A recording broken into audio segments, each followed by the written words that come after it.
Hoy vamos a hablar de espectro de las microangiopatías trombóticas en la paciente gestante. Mi nombre es Samantha Martínez Vargas y comenzaremos con algo del contenido. Primero la definición, la epidemiología, la fisiopatología, que es tan importante para entender las microangiopatías trombóticas, y posteriormente vamos a tratar de abordar las tres microangiopatías más frecuentes en la gestación. Finalmente daremos un pequeño resumen, un diagnóstico diferencial y unas conclusiones. Concentrémonos en este momento en la tabla que nos presenta una imagen de una microvasculatura, donde hay una lesión endotelial y adicionalmente tenemos una agregación plaquetaria. Consecuentemente vemos microtrombosis que afecta cualquier tipo de órgano, puede ser heredada, adquirida, asociada a una coagulopatía, incluso asociada a medicamentos, a tóxicos, a toxinas como el Shiga o también a trastornos del metabolismo. Dentro de la epidemiología, vemos que el síndrome de HELP se presenta en 1 de cada 500 embarazos, el hígado graso agudo de la gestante en 1 de cada 10.000 embarazos, el PTT y el SHU, en este caso el atípico, que es el más frecuente en nuestra paciente gestante, se llega a presentar en 1 de cada 100.000 embarazos. Y lo más importante, quiero que se nos quede en la mente, es que la mortalidad de estas microangiopatías es hasta del 90%, incluso sin tratamiento. Dentro del enfoque inicial, sospechamos una microangiopatía cuando tenemos una trombocitopenia, habitualmente por debajo de 150.000 plaquetas, y nos damos cuenta cómo la paciente gestante va a tener de forma habitual trombocitopenia sin tener ninguna otra patología. Nosotros deberíamos tomar inicialmente, en un caso de trombocitopenia, un tubo adicional con citrato, un tubo azul, para confirmar una verdadera trombocitopenia y de igual forma hacer un extendido de sangre periférica que nos permita objetivizar mucho mejor la trombocitopenia de nuestro paciente. Dentro de las causas vemos que hay algunas asociadas únicamente a la gestación, pero también hay otras que en conjunto con otros laboratorios nos forman o nos generan un diagnóstico sindromático. Dentro de la clasificación, quiero que veamos cómo la paciente gestante puede presentar una microangiopatía desde el día 0 de su embarazo, incluso hasta el día 16 del posparto. Habitualmente las causas secundarias a abrupción de placenta, hemorragia severa, sepsis, preeclampsia, eclampsia. Las que hoy vamos a mencionar por mayor frecuencia son el síndrome de HELP, asociadas a deficiencia de ADAMTS13, a disregulación del complemento, pero no olvidemos que hay aproximadamente un espectro tan amplio como de 7 enfermedades que pueden generar microangiopatías. Dentro de la fisiología hay que tener en cuenta que en la gestación hay varias estructuras modificables a nivel fisiológico. Dentro de ellas, el límite inferior normal de plaquetas llega a ser incluso 106 a 120.000. Vemos que el ADAMTS13 se disminuye, sobre todo en el segundo y tercer trimestre de la gestación, y vemos adicionalmente cómo hay trastornos hemostáticos con aumento de algunos factores de coagulación y disminución de otros como la proteína C, la proteína S. Igualmente, el sistema del complemento tiene una disregulación, un desequilibrio, como lo vemos aquí, por disminución de la actividad del sistema inmune adaptativo y un aumento en el sistema inmune innato. Entrando en el enfoque de las microangiopatías, debemos tener en cuenta esta pentada tan importante que vemos aquí a nuestro lado izquierdo y observamos que 1/3 de las pacientes con microangiopatías pueden desarrollarla. Vemos entonces cómo nuestra base fundamental va a ser la hemólisis, los esquistocitos, la púrpura trombocitopénica, pero nuestros pacientes críticas habitualmente ingresan a la unidad de cuidado intensivo con confusión, con convulsiones, con accidente cerebrovascular, incluso con una lesión renal aguda KIN3, con terapia de reemplazo renal, con clínica que semeja a un infarto agudo de miocardio, incluso con dolor abdominal, con falla hepática aguda fulminante, entre otras. Entonces nos queda la conclusión de que la microangiopatía puede afectar cualquier órgano en todo el cuerpo de nuestra gestante. Comenzando con la púrpura trombocitopénica trombótica, vamos a ver mayor riesgo en el segundo y tercer trimestre. Aproximadamente hasta 8% de las gestantes pueden llegar a tener PTT y vamos a enfocarnos en la deficiencia del ADAMS13, que puede ser heredada, pero también puede ser de forma adquirida. En casos de deficiencia de ADAMS13 congénito, vemos que el embarazo es un desencadenante de esta enfermedad. Enfoquémonos en esta imagen en la parte A, donde vemos una paciente gestante con todo su factor ADAMS13 completamente activo. Vemos entonces el factor de von Willebrand, que es el verdecito. Este factor de von Willebrand habitualmente tiene facultad de generar agregación plaquetaria y adicionalmente frenar el sangrado. Sin embargo, es el ADAMS13 como la tijera que escinde o corta este ADAMS13 para ser eliminado. Sin embargo, en nuestro cuadro B, vemos cómo la deficiencia de ADAMS13 hace que nuestro factor de von Willebrand crezca incluso más de 20.000 kilodaltons y genere mayor agregación plaquetaria. Toda esta agregación plaquetaria nos va a predisponer la microtrombosis y los infartos a nivel de varios órganos. Dentro del laboratorio más especial a este nivel debemos solicitar la ADAMS13, que habitualmente nos sale entre 5 a 10 días, depende del laboratorio, y debería ser menor al 10% para diagnóstico de una PTT. Dentro de la clínica, démonos cuenta que lo que predomina son las manifestaciones neurológicas, y este es nuestro sello que nos va a ayudar a diferenciar la PTT de otras MAT. Igualmente vemos que la trombocitopenia es severa, incluso por debajo de 20.000 plaquetas. Dentro del diagnóstico vemos que hay varios scores, pero el que más utilizamos es el Plasmic Score, donde vemos las plaquetas, la hemólisis, descartamos actividad de malignidad, descartamos trasplante, miramos volumen corpuscular medio, el INR y la creatinina, que característicamente la creatinina puede estar elevada, pero no más de 2 miligramos decilitro. Dentro del tratamiento es importante aclarar que como categoría 1 de tratamiento vamos a tener la plasmaféresis con un volumen plasmático de 60 cc por kilo hasta que el paciente o nuestra paciente gestante tenga más de 150.000 plaquetas de forma sostenida. Vemos que la plasmaféresis lo que va a lograr en nuestro sistema inmune es generar una extracción de estos antígenos anticuerpos y remoción con nuevo recambio de ADAMS13 nueva y funcional. Igualmente podemos utilizar la prednisona, la metilprednisolona como ayudante y la FDA ha aprobado actualmente el Caplacizumab, que es un nanocuerpo antifactor de von Willebrand. En caso del rituximab, lo usamos sobre todo para pacientes con enfermedad autoinmune asociada a PTT recurrente. El Acta Colombiana de Cuidado Intensivo nos da recomendaciones en base a la Sociedad Americana de Aféresis, explicándonos que como categoría 1 de tratamiento para la púrpura trombótica o trombocitopénica está la plasmaféresis. Igualmente, en el SHU atípico es categoría 1 de tratamiento, sin embargo, démonos cuenta que en el SHU típico es categoría 4 de tratamiento.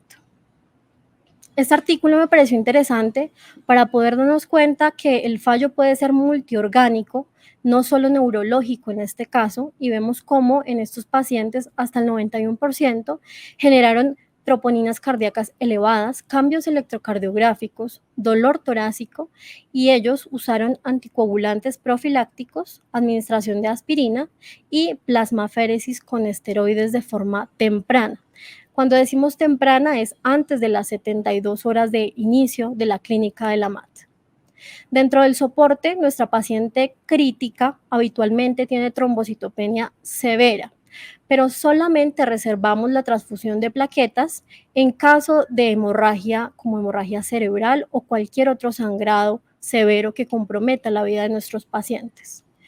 Igualmente, algunos artículos nos recomiendan la anticoagulación profiláctica, la antiagregación plaquetaria, pero solamente si la paciente tiene plaquetas mayores a 50.000. Recordar entonces que el parto vaginal podría ser dado siempre y cuando las plaquetas estén mayores a 50.000 y la anestesia epidural con cesárea debería ser indicada siempre y cuando las plaquetas sean mayores a 80.000.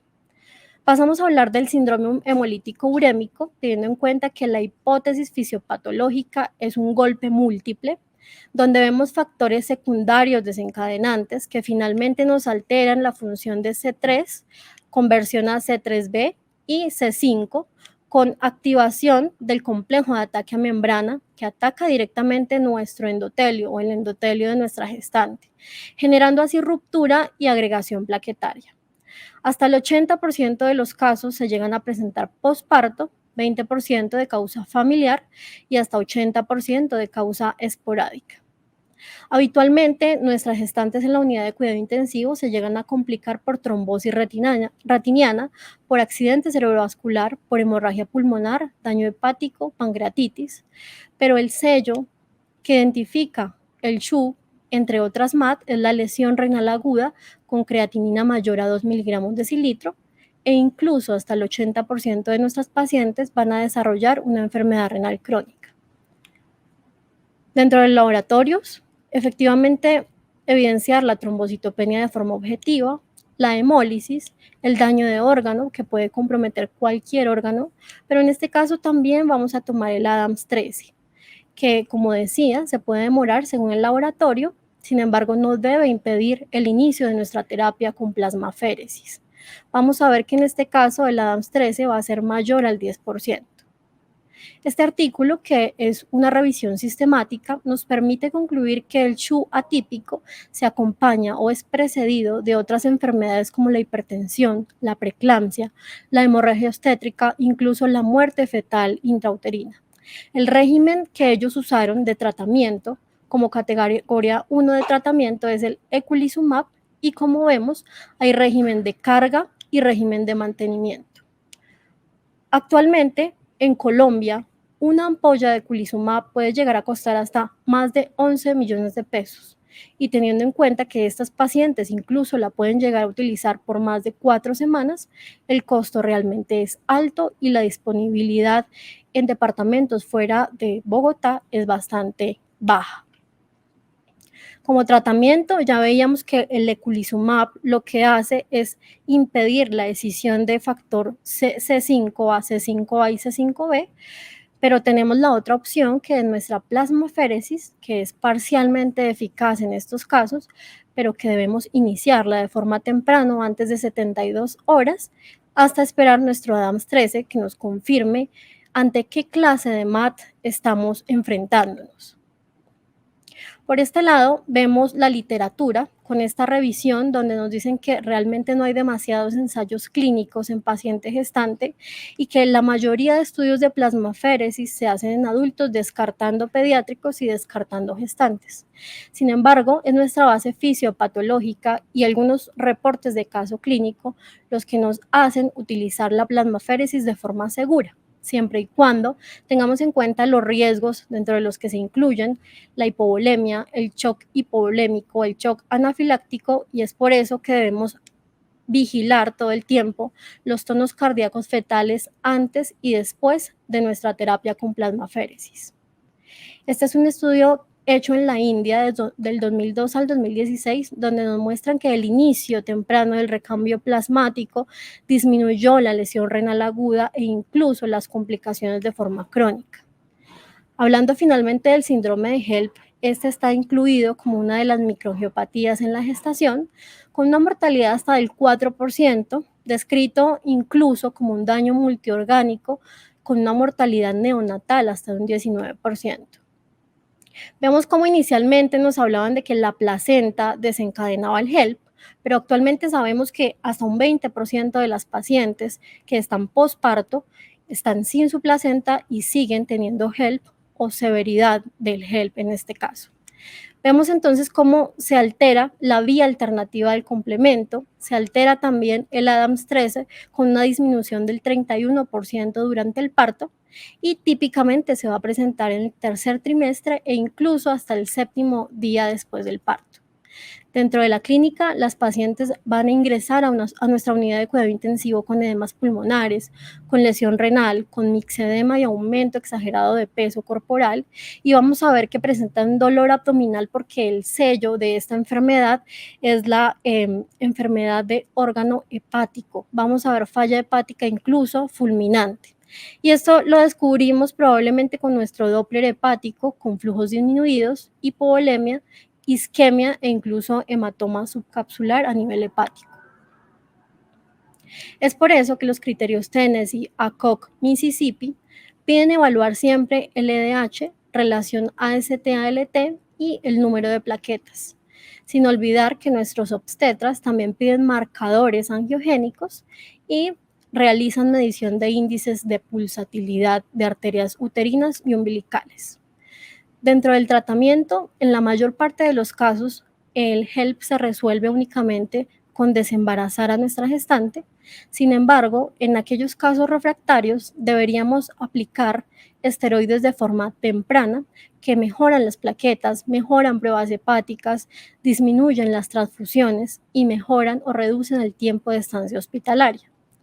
Igualmente debemos tener en cuenta que las transfusiones, al ser no requeridas o mal formuladas, nos pueden llegar a generar dehiscencia de la herida, infecciones y edema pulmonar.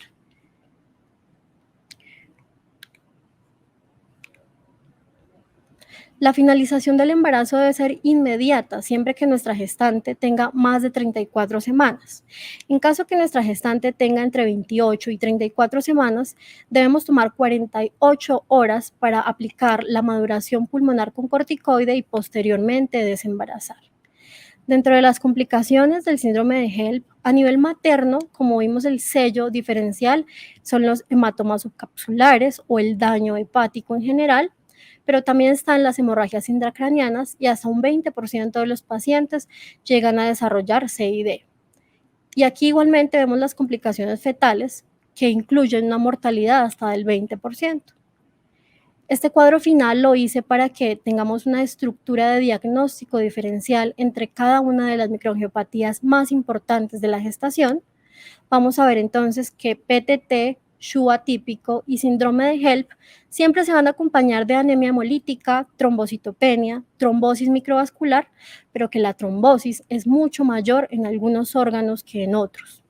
Vemos entonces que en caso de la PTT, el sello diferencial, el compromiso neurológico, vemos que la fisiopatología incluye el ADAMS-13, que debe ser menor al 10%. Vemos también que las plaquetas tienen un compromiso severo, menor a 30.000 plaquetas. Habitualmente se presenta antes de las 24 semanas del embarazo y vemos también cómo el tratamiento debería ser con la plasmaféresis iniciada de forma temprana antes de 72 horas de la clínica, asociada coadyuvantemente a corticoides, a acamplacizumab y rituximab. En caso del síndrome hemolítico urémico, vemos que el sello de esa enfermedad es el compromiso severo a nivel renal y nos damos cuenta cómo hay una actividad de la vía alterna del complemento alterado, una MAC que también se ve alterada, con plaquetas menores a 100.000 habitualmente, generalmente presentada en el posparto o en el tercer trimestre del embarazo, y cuyo tratamiento 1A es el eculizumab. Sin embargo, en caso de no tener el eculizumab, debemos comenzar de forma prioritaria la plasmaféresis en unidad de cuidado intensivo. Finalmente, en el síndrome de HELP nos damos cuenta que el compromiso es el compromiso hepático con lesión de la placenta, con alteración del complemento, con disminución del ADAMS-13 como fisiopatología, y vemos que las plaquetas habitualmente están entre 50.000 y 100.000 plaquetas, que se presenta ya casi con embarazos a término o incluso posparto, y que la solución en la mayoría de los casos es desembarazar, pero cuando el hecho de desembarazar hace que la paciente presente mayor síndrome de HELP o más complicaciones, deberíamos iniciar la plasmaféresis. Finalmente, tener en cuenta que el embarazo nos puede generar diferentes cambios fisiológicos que pueden desenmascarar una microangiopatía. Habitualmente nos enfocamos gracias a la hemólisis, a la trombocitopenia y tener en cuenta que en la mayoría de los casos el manejo va a ser la plasmaféresis, pero que esta debe ser iniciada de forma temprana para disminuir la mortalidad, que como ya vimos puede llegar a ser hasta el 90% de mortalidad sin tratamiento o con un tratamiento tardío. Muchas gracias. Estos son algunos libros que finalmente pueden ser de ayuda en la paciente obstétrica crítica.